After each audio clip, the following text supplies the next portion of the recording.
Welcome to another episode of Social PR Secrets. My name is Lisa Beyer, and I'll be your host. Today's guest is Nick Cicero.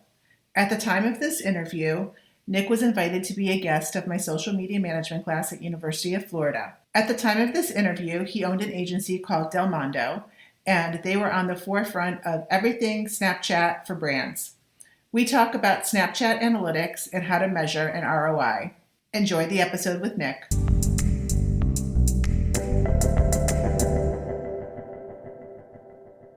Okay, so now we're back to our week talking about measurement. And I'm Lisa Beyer, and I have back with us today Nick Cicero. He's with Del Mondo, and he is, I think, one of the only agencies that really have a focus right now on Snapchat analytics, which is a moving target, I would say, more than any other social media network. So, Nick, tell us about how do you measure with Snapchat? Yeah, so when we measure on Snapchat, we look just like, any user on Snapchat, we look at the stories.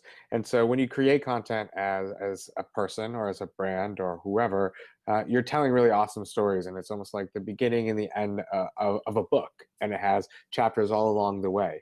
And so what we do is we have brands that log in, and we're actually able to pull their analytics every day, and we're sharing the different metrics because there are a lot of different elements, the number of people who viewed your story and things like that. So what we do is we provide that all in a way that's easy to report on the back end to show different brands what's happening there. Okay, got it. So we used your ebook as part of the content for this week in measurement. And in that book, you kind of give a couple different scenarios of ideal formulas for stories. So can you talk to that a little bit? Yeah, so there are a number of different ways that you can create different stories on Snapchat. And I think that you look and, if you think about what a story is, you have a 24-hour window to post content, and you can post as many different snaps as you want. The way that people can watch them, though, always starts from beginning to end. So if you think about a behavior of a person on Snapchat, you might think about the way that you use Snapchat yourself. If you open up an account, you might watch all of their stories, and maybe you might not watch every single one of them, but you might start to watch through them. So if you are a creator of content on Snapchat, you really have a few different options. One would be to post over the course of a 24-hour window, and that's spreading your stories out. And really, most of us do that naturally anyways right now. We share different pieces as we go throughout our day. It's really unplanned. We don't think about when we're going to upload that content. It just is in the moment, naturally as it happens. Most people do this. But you can also do different types of things and post your stories all at once to make sure that people do actually see them in one way. So if you turn your phone, for example, on airplane mode, you can actually shoot a bunch of content on Snapchat and not post that. So you could actually upload like 10 snaps in a row if you want to make sure that people see a whole story from start to finish that might have taken you an hour or 2 hours to actually put together.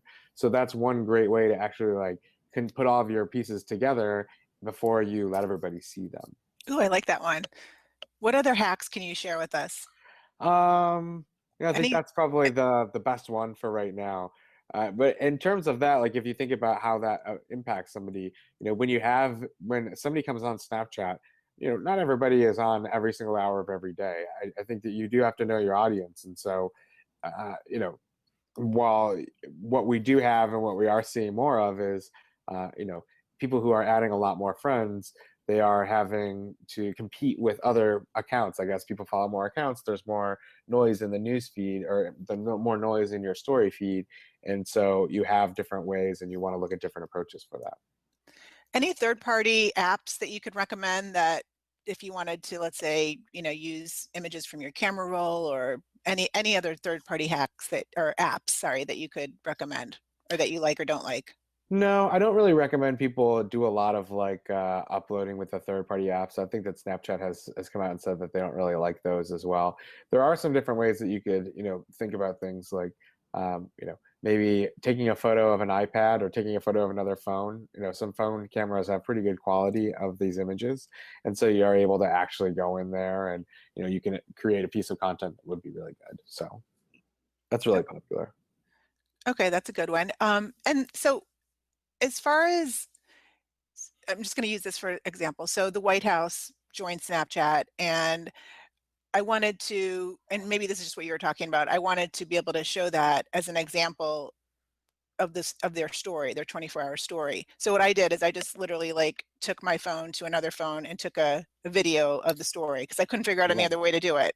Yeah, I've done that in the past. I think that's the tough part. I mean, Snapchat doesn't really, they like the creating in the moment. And I think that's one of the great things about it, right? Is being able to create a lot of this content on the fly and in the moment, wherever you're at. And so that's why I think that a lot of people, it's cool if you hold the phone down there, you can think about it. It's not, it doesn't always have to be the highest quality video in order to show some of these things. And I think that that's really what people have come to expect on there as well. So, as long as it's informative and you can hear it, you might have to try different ways to do that. But there are different ways. One cool hack that I will say is if you use Spotify, so you can play music on your phone and Spotify, and then you open up Snapchat and you hit record and you record a video, you can include that music in your Spotify video and it picks that up pretty loud. Oh. So if you want to add fun music to your stories, it's a really easy way to add like fun music to your stories. I like that. I like that.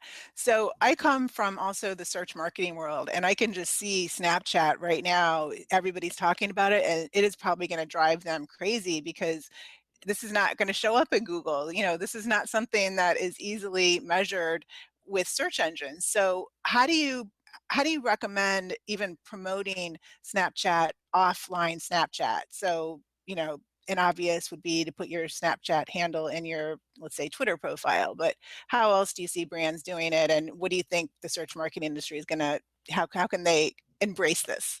I mean, there's some ways that you could think about doing it, right? Like you can download your Snapchat stories and you can post them on other platforms. And so we see people posting them on Facebook and on Twitter and on YouTube, and that helps to create different records of the video. Slinger is becoming a cool app as well. And so those, Twitter, Facebook, putting your Snapchat stories on YouTube, that certainly makes them visible. You could create like pages on your website, and then you could like put those inside of your blogs and talk about your Snapchat, as part of a complete campaign. If you're doing a Snapchat takeover, being able to publish that stuff on your website would help to do that type of stuff. But on the flip side, I would also think that, in some instances, Snapchat can help drive more search as well. So people looking at content inside of a story, even, they're screenshotting different elements. If you tell them to screenshot this, and then they do quickly jump to their phone and might search for something on the mobile web as well. So I think that Snapchat potentially could drive more search than people realize.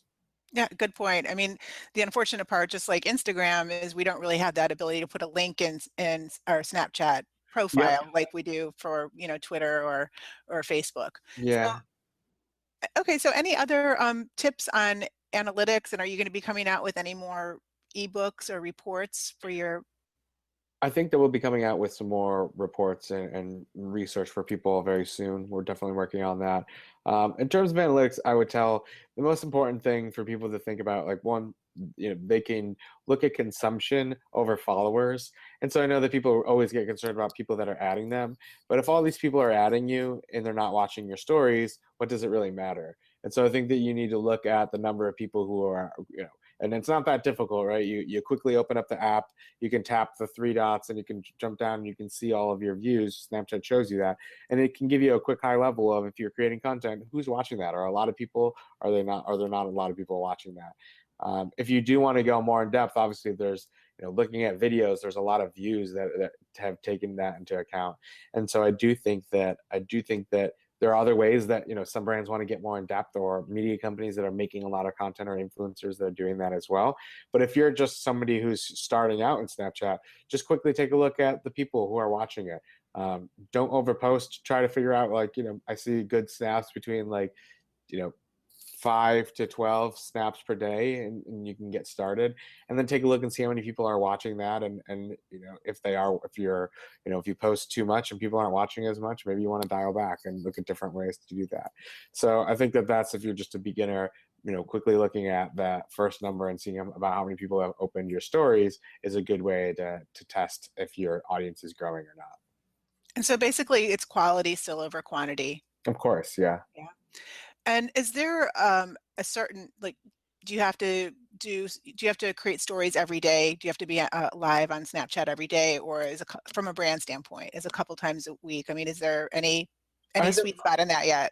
Yeah, I don't think that you need to create content every single day. I think that if you are a brand, um, you have to remember that a lot of Snapchat stories that are created by friends, by people's friends, are very personable and they're fun, and they're watching those a lot more. That doesn't necessarily mean that they want to watch that brand's about, wants to see that same type of content from a brand.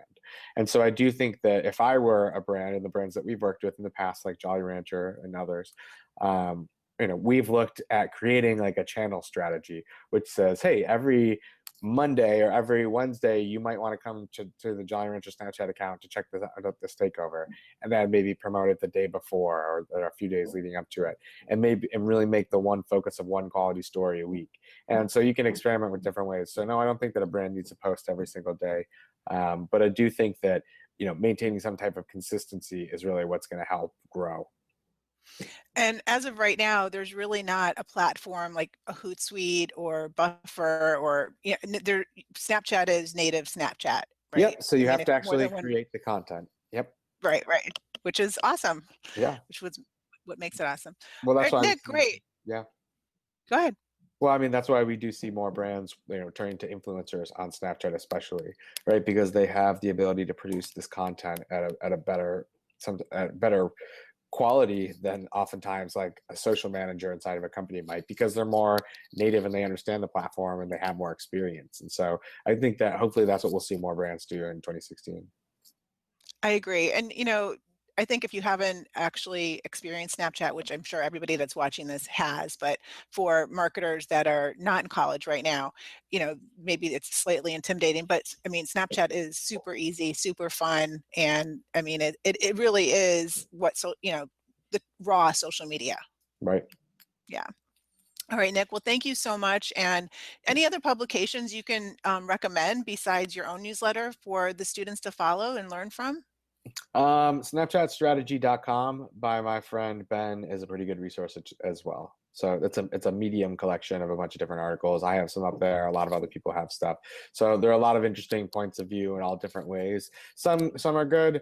They're all interesting in their own different ways. And so I think that that's just the cool thing right now, is that everybody's trying a lot of different types of stuff. So read a lot of different types of things if that's what you're really interested in. Okay, perfect. Well, thank you so much for joining us. I know the class definitely appreciates it, and everybody have a great day.